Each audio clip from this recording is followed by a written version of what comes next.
Chapter 4. A few hours later. "What the fuck is that?" Gus asked, picking the bizarre gun from the workbench and testing its weight.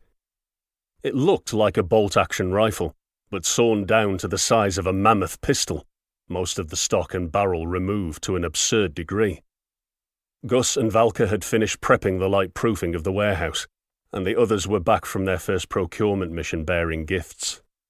Upon return, Grau and Marco had immediately back-briefed Anna on what they'd found, so she could add anything relevant to her plan, whilst the two junior members of the team finished burying the bus driver, writing a guard rotation, and other assorted minutiae. The team had dragged the bench over to a secluded corner office where Anna had set up, writing on cardboard that she'd nailed to the wall, with markers left by their predecessors. Gus and Valka had added OPSEC covers cut from burlap sacks, rolled up above the marker boards with green string. If any visitors came in future, one swift tug of the string, and the covers rolled down to conceal Anna's writings. A selection of stools and plastic chairs surrounded the bench so everyone could sit down during the planning phase, and they did so now, the flickering lights of various candles and gas lamps casting fitful shadows against the walls.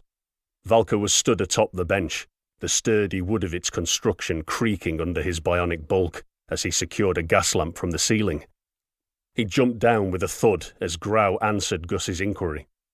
"That," he said, gently prizing it from the recon man's grasp, "is an Obrez." He racked the bolt and pulled the trigger a couple of times to show a properly working action.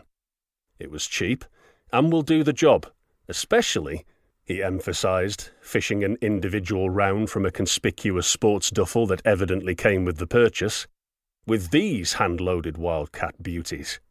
He smiled in triumph, for about a second, before Gus snatched the weapon back. "Fuck all that. Did you test-fire it?" He gave it a once-over before clocking the takedown mechanism and stripped the bolt. "Did you check the firing pin?" No. We didn't have time, but it's a beautiful piece. I'm sure it was very well maintained.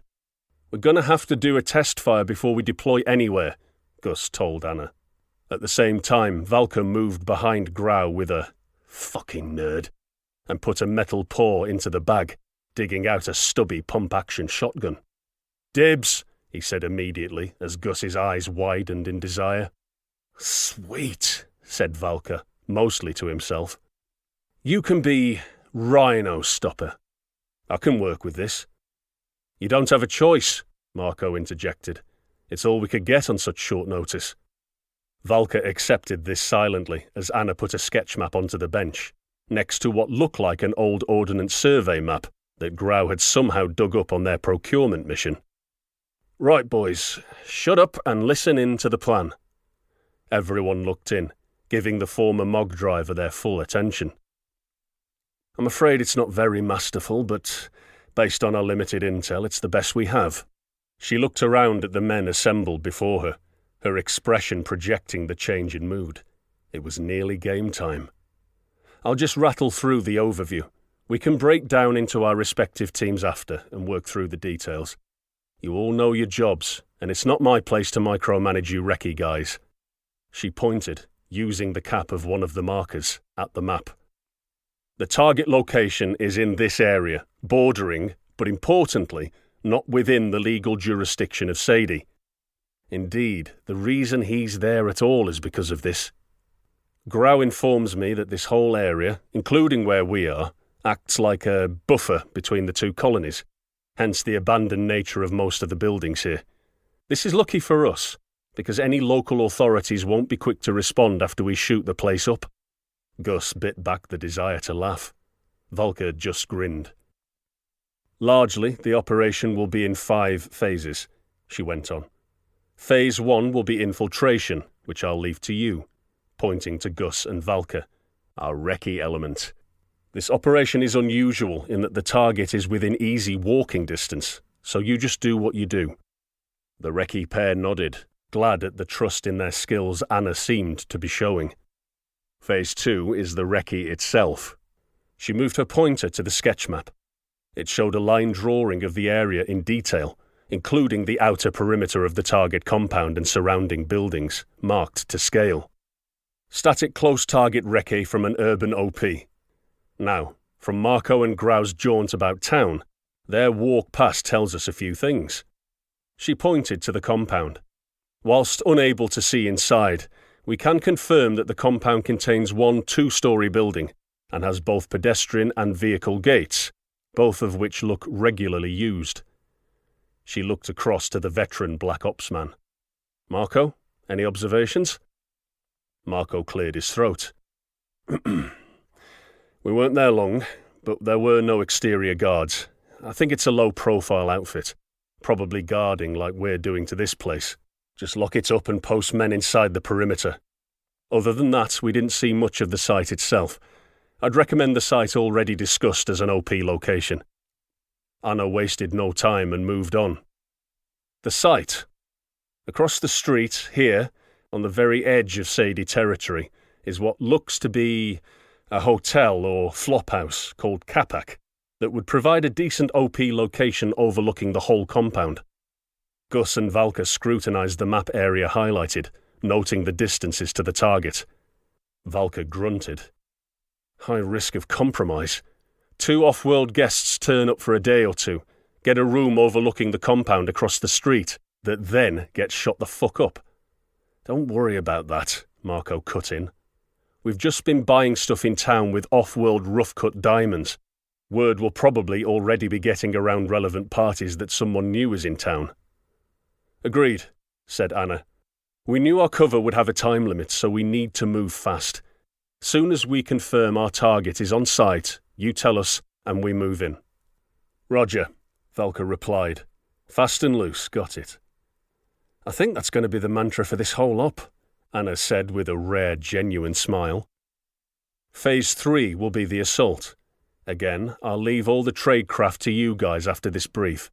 I'm more used to having tons of armour backing me up, but Gus and Louis will lead us in and clear the objective, with the remainder one tactical bound behind to pull security and support as QRF if needed. She screwed her face up at the use of Valka's first name, and he looked at her like she was an absolute cunt. It probably doesn't need to be said after recent events. There are no rules of engagement here, but keep it to essentials. Kill anyone you deem necessary. Leave anyone that isn't. We want to avoid local security forces en masse as long as possible, and killing civvies isn't going to endear us to anyone. Gus and Valka glanced at each other like, has she forgotten we just murdered a guy? This time she looked to Marco and Grau. Back to business. Again, the compound is close, so we'll just walk from here. Then back to the recce pair. Factor in a realistic response time for us when on site. Yep, from Gus. Provided we don't all die in the assault, Phase 4 will be the interrogation. She put her marker lid down and gestured with both hands to emphasize her point. Now, it is absolutely vital that we take this psycho alive. Arturo Nemi is the only lead we have on this shitty planet, and we need him to cough up the locations of other Brigadors. Don't shoot the spacer, got it, Gus said. Don't kill the spacer, Valka corrected. I'm sure he doesn't need his kneecaps. I'm fucking serious, Anna scowled at the big man. So am I, boss, he scowled back. Just make sure we can question him. We'll have to play Phase 4 by ear, depending on the reaction of anyone in Sadie that might have a bunch of guns. If we're left alone, we'll conduct the interrogation on site. If we get interrupted by local security, official or otherwise, we'll bug out to a yet-to-be-determined emergency RV, and the extraction phase will overlap. In that case, Gus interrupted, the QRF need to bring the bus so we can load up a possibly non-ambulatory Mr. Nemi for a quick extract. Anna thought this over for a moment. Yes, you're right, of course. We will be in the bus here, engine running, as soon as you launch onto the target so we can get there ASAP. Then we torture and kill him? Grau blurted out in a tone that was almost accusatory. Yeah, Valka parroted. We torture and kill him. He turned on the ex-Corvid. Do you have a problem with that? Have you forgotten you're a war criminal? Grau stared back under hooded brows, looking for all intents like he was going to bite back in response. Then the moment was gone, and in a small voice, he just said, "No, he is guilty." "Yes, he is, Segno," Anna told him as a mother chastises a naughty child. "As are you. Your opinions on the ethics of this operation are not wanted here. Do your job and leave the grunt work to us." The fat man's face flushed red, but he held his tongue. "So," Anna continued, addressing the team as a whole, "it's a shit plan, but it's the best I came up with given the tight time frame. I want to give you guys enough time to do your prep and work through SOPs or whatever, so it's short and sweet." Nobody seemed to object. "Right. Any questions on the outline before we move into detail?" Gus and Valka shook their heads in unison.